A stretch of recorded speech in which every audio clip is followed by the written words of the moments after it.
end of the week, the Mother Church is observing the first week of Lent, a season of reflection and renewal. Today, our gaze is fixed on two poles, the spiritual heart of the Church in the Vatican and the temporal heart of our nation here in Parliament. We lead with a story that unites faith and nation with the presentation of the 10,978 trillion quarter national budget. It is a financial plan that challenges us to look beyond numbers and see the faces of the vulnerable, a true test of our Catholic call to uphold the common good. These stories and more coming up.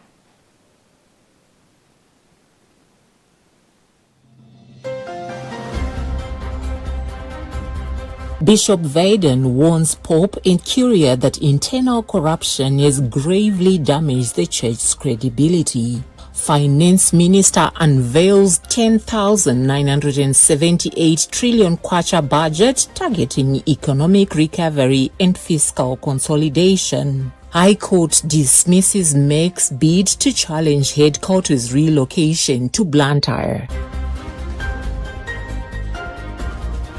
In our exclusive report this week, Tandiwe Mzumara looks at how the fresh June 10, 2024 plane crash probe node has sparked debate over independence and credibility amid hope for answers.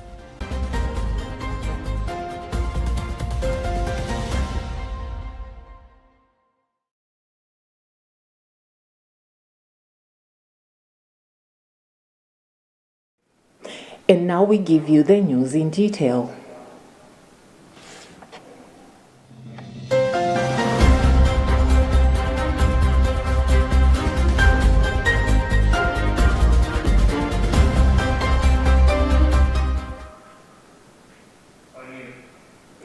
Bishop Eric Vaden has cautioned Pope Leo XIV and the Roman Curia that internal wrongdoing has inflicted deep and lasting wounds on the Church, severely damaging the credibility and public witness. Delivering reflections during this week's Lenten retreat at the Pauline Chapel, Vaden acknowledged that personal failures can sometimes humble those who have grown self-important, revealing God's saving power and becoming steps toward conversion.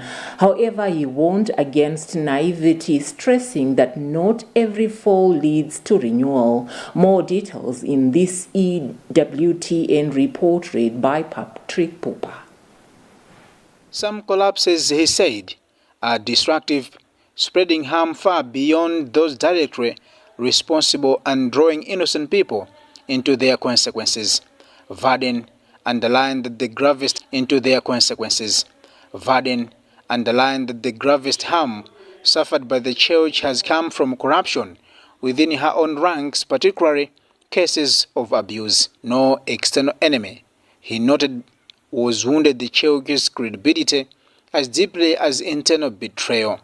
Such damage, he said, would require justice, accountability, and sincere sorrow if healing is to begin. Addressing the complexity of scandal, Vaden cautioned against simplistic explanations that attempt to reduce crisis to a single cause or divide people neatly into villains and victims. While warning signs may sometimes be ignored, he said genuine good can exist at the origins of communities later associated with wrongdoing. The Church, he added, possesses deeper spiritual resources for understanding human failure if she chooses to use them. Drawing on the teaching of St. Bernard of Clairvaux, Vaden reflected that noble spiritual aspirations can attract intense opposition and even distortion when not properly integrated. Authentic spiritual growth, he said, demands harmony between body, emotions, and contemplation.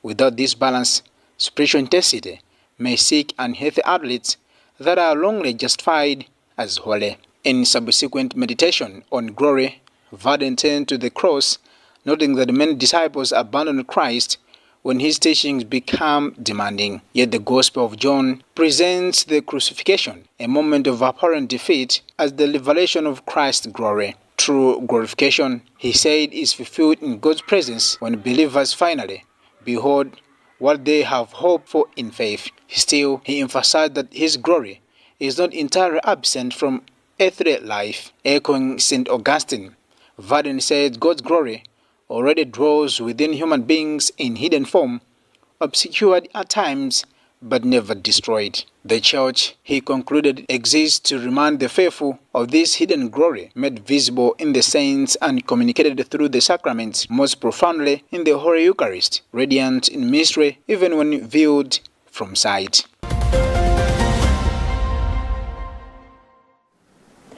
Minister of Finance, Economic Planning and Decentralization, Joseph Mwanamveka, has presented a 10,978 trillion national budget for the 2026-2027 financial year, outlining measures aimed at restoring macroeconomic stability and driving sustainable growth. Presenting the budget in Parliament on Friday, Mwanamveka said the financial plan has been formulated through a consultative process involving academia, the youth, the private sector, and other stakeholders. Cherit Chilanga with the details. Lipipa praised the budget for balancing fiscal responsibility with inclusive development, noting the projected reduction in the fiscal Minister deficit. of Finance Joseph Mwanamveka said the Democratic Progressive Party took over government when the economy was struggling, with inflation at 32.3% in 2024 and the high cost of living. He said inflation has since dropped to 28.5% in 2025 and is projected to decline to 23% by the end of this year and further to 15% by the 2026-2027 financial year. He said government has increased the wages and salary allocations to 1.923 trillion kwacha from 1.631 trillion kwacha to support salary adjustments and recruitment, particularly in health and education in the 2025-2026. In the 2026-2027 national budget. Monetization budget muja tufuna tipange force we encourage Malawians kutazigula za ku mana ikonkoni ndapanga nawo sipomba chakuti malamulo amene kamba zija zikwamba ndi usiku kupomba kuti kwambira mawa akwa for midnight ngati panopa kuitanisa uniform yopanga kale chokera kunja kanza polisi kanza kwa army kanza ku prison za ku forestry panopa ndekuti imene takweza kwambiri kuti to become prohibitive actually kuti mukadalisi za kunja potero poti wapanga force anthu ereka ni maskulu kama tanisa njua kunja ndekuti sadaniso zikazo chipa panga kuno kumaya kuno kushana ndikuitanisa kunja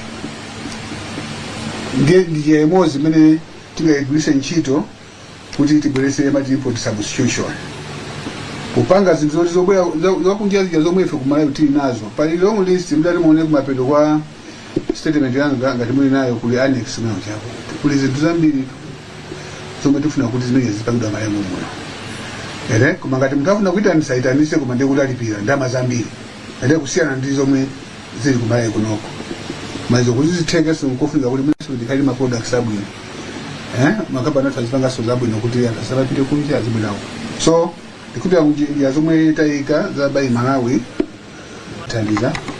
tandize kunja ndipo kale, arguing that it fails to outline tangible interventions to address issues such as tax reforms. More especially maize, which is both staple food as well as a commercial value chain. For instance, the minister did talk about a reduced price of maize, which is commendable, but no tangible interventions to subsidize the cost of production for one to produce maize, because we need to address this from both angles, demand and supply side. How much does one invest to produce a kilo of maize? So that when you are talking about reduction of maize prices, it has to correspond to the cost of production. If this is not addressed, what it means is that we are affecting the future productivity. And then we are inviting future hunger because there will be no incentives to motivate. Education has been allocated 1.28 trillion kwacha with 47.6 billion kwacha set aside for free primary and secondary education, introduced January 1st, 2026. A total of 1.334 trillion kwacha has been allocated to tourism, mining and agriculture, with 352 billion kwacha going to energy and mining. The reformed Constituency Development Fund will increase to 5 billion kwacha per constituency from April 2026. Real GDP growth is expected to rise from 2.7% in 2025 to 3.8% in 2026 and 4.9% in 2027. The fiscal deficit is projected to reduce from 11.9% to 9% of GDP through improved revenue collection, expenditure controls, and debt restructuring. However, Mwanamveka described the public debt as worrisome. The 2026-2027 budget is themed driving economic recovery and sustainable growth through impactful reforms and fiscal consolidation.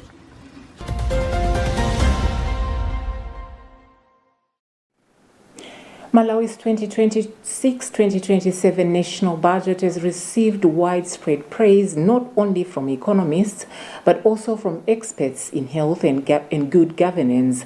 Malawi Economic Justice Network Executive Director Bethany Pipa says the budget addresses critical sectors, promotes inclusivity and strengthens accountability. Bridget Mwanoka reports from Parliament. Lipipa praised the budget for balancing fiscal responsibility with inclusive development, noting the projected reduction in the fiscal deficit as a positive step for Malawi's economy. That it will be up low to 15%. This is commendable, and that they have projected good economic growth. So we see to it that it's a balanced budget. All we want to see is that these things, they are actually actualized, that we see to it that, number one, the growth has been realized properly, but also inflation has been curbed.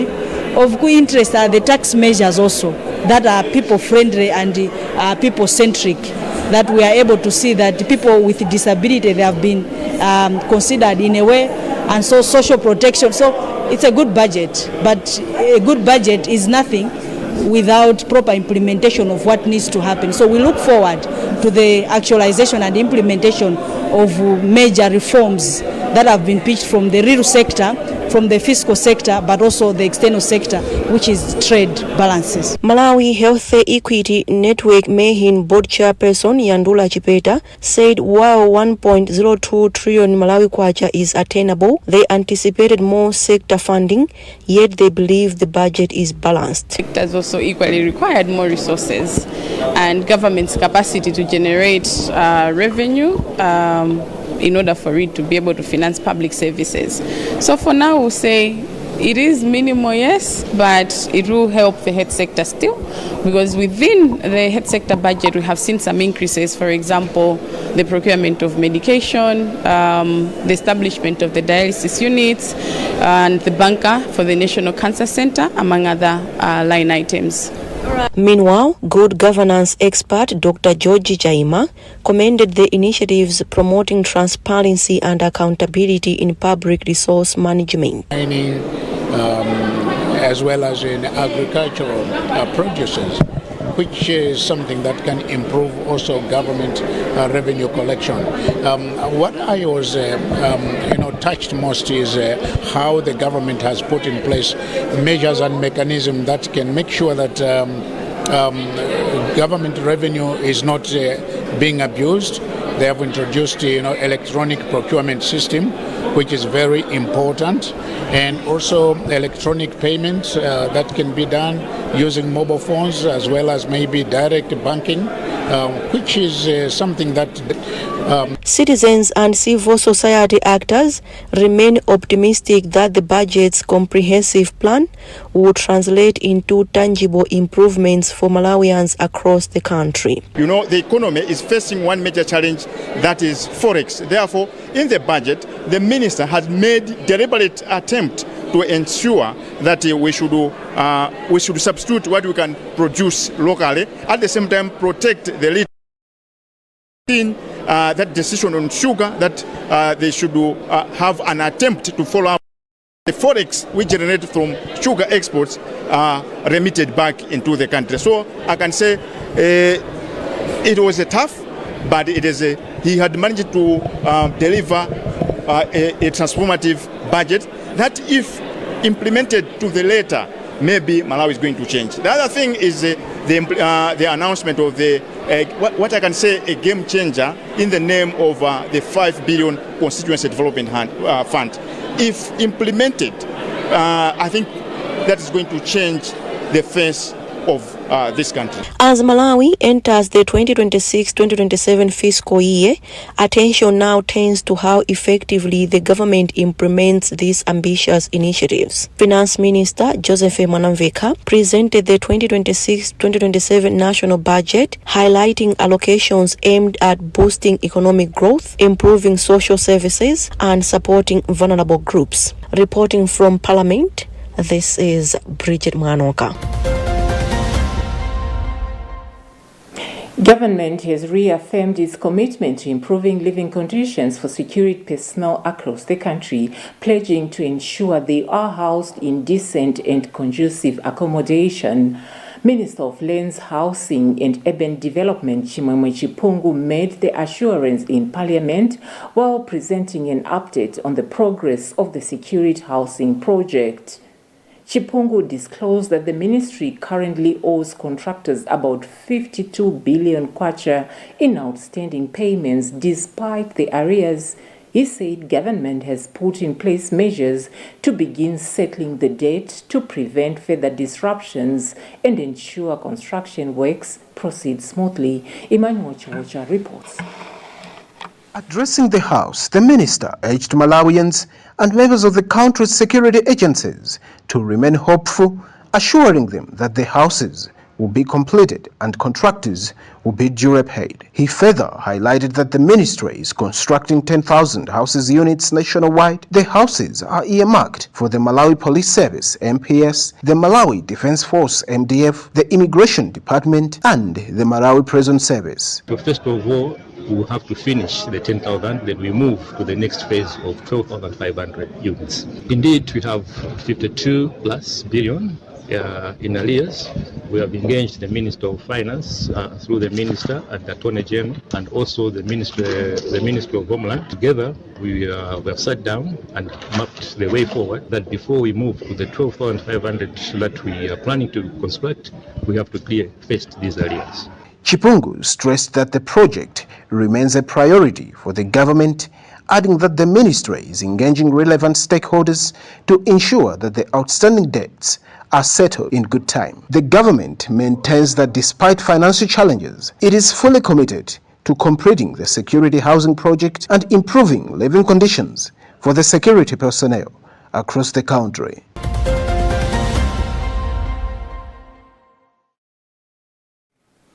You're watching news live on Luntha TV. We take a short break. Stay with us.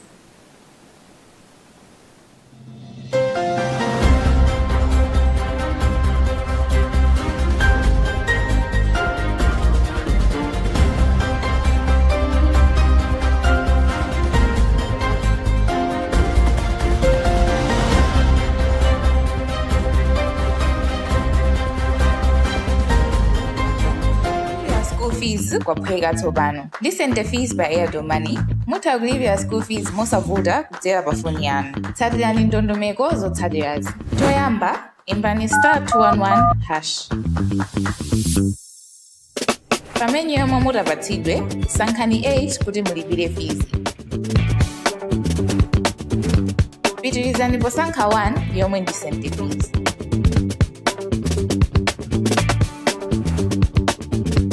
kenako mudzafunsidwa kuti mulowetse admissions number. Kuchoka apo mudzaona skulu yomwe mukufuna kulipira komanso dzina la ophunzira.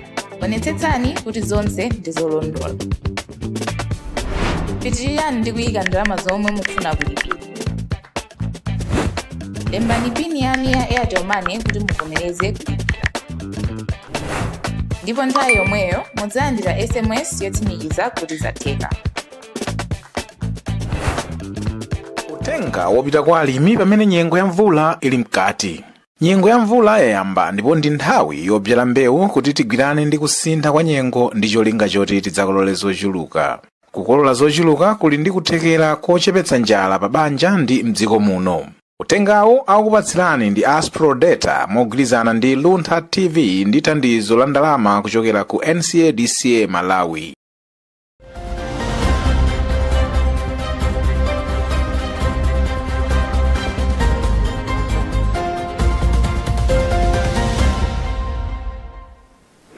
Welcome back. In case you're just joining us, this is Luntha TV News and I'm Kathy Matura.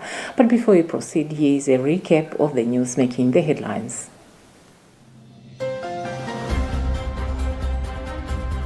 Bishop Vaden warns Pope and Curia that internal corruption has gravely damaged the church's credibility.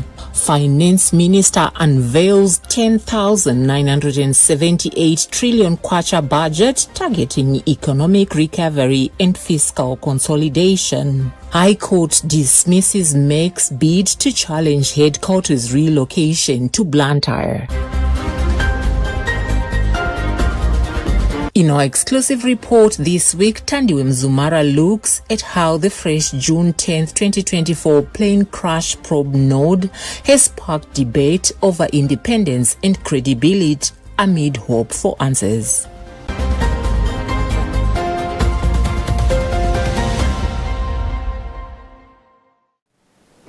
Moving on, the High Court in Lilongwe has dismissed an application by the Malawi Electoral Commission MEC seeking to challenge an executive order to relocate its headquarters from Lilongwe to Blantyre. The ruling was delivered today, 27 February, by Justice Simeon Deza, who said the Commission filed the case outside the legally required timeframe. The court noted that the directive was issued on October 10, 2025, while MEC only filed its application on January 27 in 2026. More in this report filed by Constance Kamtemeni. The court emphasized that timelines in judicial review cases are strictly observed and found no valid reason for the delay. The application was therefore dismissed. In a written response to the dismissal, Malawi Electoral Commission spokesperson Sangwan Mafrira said, "The Malawi Electoral Commission has taken note of the ruling by the High Court, dismissing its application." He added that, as a constitutional body, the Commission respects the court ruling and the judicial process, and the Commission will deliberate on the ruling to determine the appropriate course of action, and the nation will be duly informed on the way forward. The dispute follows a government order for MEC to move its headquarters to Blantyre. MEC challenged the move, arguing it could affect its independence, and asked the court to clarify the order while allowing it to remain in Lilongwe temporarily. The nation now waits to see if the Commission will appeal or comply with the relocation. For Luntha News in Lilongwe, this is Constance Kamtemen.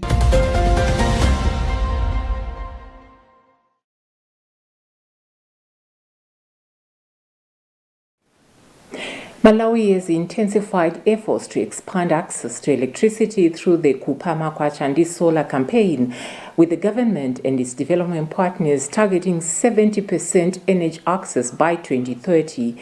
The initiative promotes affordable and productive use of solar technologies for businesses, including those in rural and hard-to-reach areas. Energy officer in the Department of Energy, Enoch Palabandu said the initiative will help Malawi achieve its target of 70% electricity access by 2030 by encouraging the productive use of solar technologies to boost incomes and drive economic growth. Palabandu was speaking at Area 25 in Lilongwe during the launch of the Kupama Chandi Solar Campaign, which aims to power businesses with clean energy. More in our report filed by Gift Kalonga. Palabandu emphasized that the initiative is a key to helping Malawi reach its 2030 electricity access target. He said the campaign promotes not only solar lighting, but also productive use technologies that enable citizens to generate income and support economic growth. He added that with support from GIAS and the European Union, solar products will be distributed to rural and hard-reach areas, providing communities with affordable and durable energy solutions. Yeah, this is very important. As in my remarks, I've said by looking at the aspirations the country has, we are looking at 70% access to electricity by 2030. Therefore, this initiative is contributing to that, as it brings solar not only for lighting but also productive use, where we see citizens will be making money contributing to our economic development. Deputy Head of Operations at the German Embassy, Susan Menza, said fewer than 3 in 10 Malawians currently have access to electricity, highlighting the urgent need for action. She said Germany, together with the European Union and through the GIAS Energy Development Program, is supporting Malawi in achieving its energy compact target of 70% access by 2030. Menza added that solar energy is clean, reliable, and affordable, and can help small businesses, especially those led by women, grow and contribute to Malawi's green development. Far, less than 3 in 10 Malawians have access to energy, and together with the European Union, the German corporation is aiming to support Malawi to achieve its new energy compact. It was just mentioned, to reach 70% of the population having access to energy. The Kupama Chandi Solar Campaign is an initiative designed to empower business through increased access to clean energy. From Luntha, this is Gift Kalonga. A fresh bid to reopen investigations into the June 10, 2024 plane crash that killed Vice President Saulos Chilima and 8 others is ignited intense debate following government's indication that the new inquiry will be channeled through Parliament. President Peter Mutharika has directed the fresh probe based on a recommendation from the Minister of Justice, who was tasked with reviewing 2 previous reports. The Commission of Inquiry instituted by former President Lazarus Chakwera and another by the BFU. While the move has been widely welcomed across all sectors as a step toward accountability and closure for the victims' families, concerns are rising that any perception of political interference could ultimately undermine the legitimacy of the findings. In this week's exclusive report, Tandiwe Mzumara highlights stakeholders' concerns. Presenting a progress report on the investigations, Mhango said earlier inquiries failed to provide conclusive answers on the cause of the tragedy, making a new probe necessary. He explained that his review of reports from both the Commission of Inquiry and the Germany's Federal Bureau of Aircraft Accident Investigation revealed gaps that undermined the credibility of the previous findings. Instead of having another Presidential Commission of Inquiry, he believes that the best way to bring this matter to a closure is to have another inquiry done or conducted by the August House. Mhango's claim that the President opted to channel the inquiry through Parliament sparked heated debate in the National Assembly on Tuesday, calling for the establishment of a fully-fledged Commission of Inquiry under the Commissions of Inquiry Act to ensure independence and public confidence. MCP Chief Whip Moses Kunkuyu warned that leaving the matter to Parliament alone may not deliver the justice Malawians expect and urge the allocation of adequate funding and the appointment of independent experts. This matter, in one way or another, has been politicized, whether directly or indirectly. And there is that possibility that leaving this kind of a crucial issue to Parliament and only bringing technocrats and other experts from outside as visitors into the committee may not really bring out the desired justice that Malawians would want to see. MCP's Lilongwe Mpenu legislator Esenhao Mkaka also argued that the executive should institute a commission of inquiry rather than task Parliament, warning that the gravity of the matter risked being diluted. It will be very unfair. We are not being fair to this nation. We are not being fair to the families affected. We are not being fair to anybody if we try to belittle this by saying that this matter should be investigated by a committee of Parliament. But Minister of Local Government and Rural Development Ben Piri and First Deputy Speaker Victor Musowa backed parliamentary committees, saying they have constitutional authority and capacity to handle serious investigations. We represent everyone else in the country. Somewhere else in South Africa, somewhere else in the US, there have been inquiries that have been public and they have been done in Parliament because it is a House of Representatives. UTM Mwanza Central Member of Parliament Felix Njawala, a close aide to Chilima, said his party felt vindicated, arguing that previous investigations left gaps. Njawala, however, questioned how alleged criminal elements would be addressed, noting that Parliament may lack the necessary investigative powers. All these three inquiries did not satisfy us. I believe it's not just us as UTM, but even those in other political parties. Generally, I would say Malawians. And today we've been vindicated. UTM leader in Parliament, Patricia Galiati, has since urged government to ensure enough funding for the investigation. Looking forward to see all these people who might not even go and appear to those people who are going to be summoned. If the committee is not going to come from this Parliament, they are going to be afraid. These commissioners of inquiry who resigned, there are a number of reasons which is going to give us that why didn't he go and why did he resign? And these who didn't even go to commission of inquiry, they're going to come and tell us why didn't they appear? They didn't appear when they were called. So this is the right for committee which is going to ask them. Noting that the fresh inquiry will address unanswered questions from the initial investigation, political analyst Caesar Kondoe has expressed belief that involving Parliament, a politically diverse institution, is crucial for forming a credible and neutral investigation team as opposed to the President making the decision alone. The model that the President has made to make sure that the inquiry should emanate from the Parliament. Parliament is a political institution that composed of four political parties. I'm very sure that it is the only institution that can come up with a better and neutral team for the investigation. Governance expert Dr. George Chaima has urged the multiple political parties that are expected to be in this commission to maintain fairness, standardization, and credibility in the process. For players in this field of the inquiry, so that they come out with a balanced inquiry and balanced findings.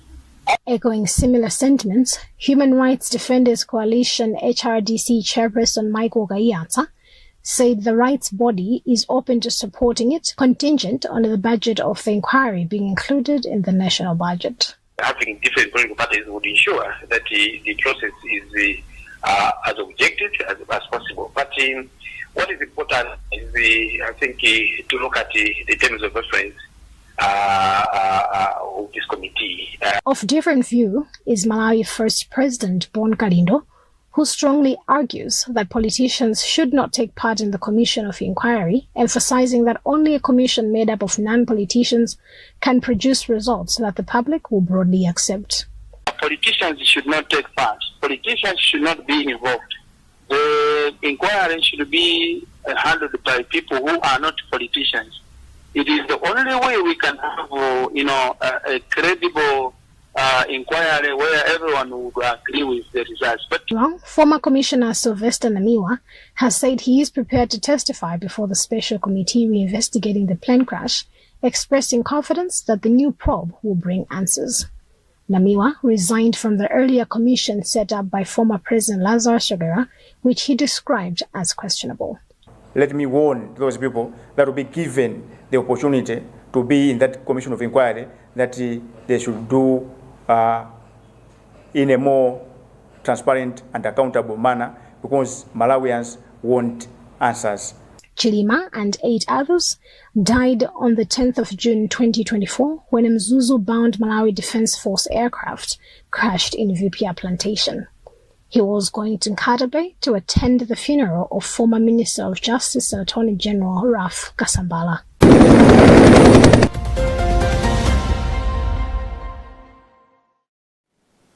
That special report on the planned reopening of investigations into the June 10 plane crash that killed former Vice President Saulos Chilima and 8 others marks the end of this bulletin. But before we go, here's a recap of the news making the headlines.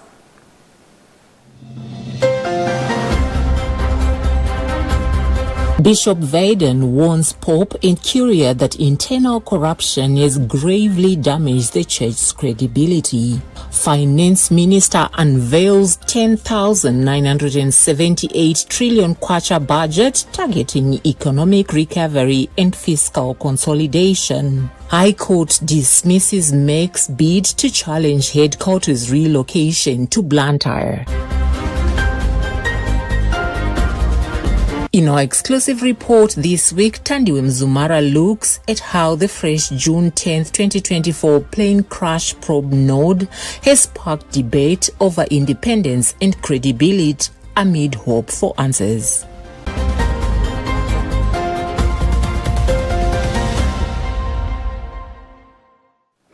As we come to the end of this bulletin, may we reflect on the budget figures presented today. Let us remember the words we heard in today's Lenten reading from the prophet Ezekiel.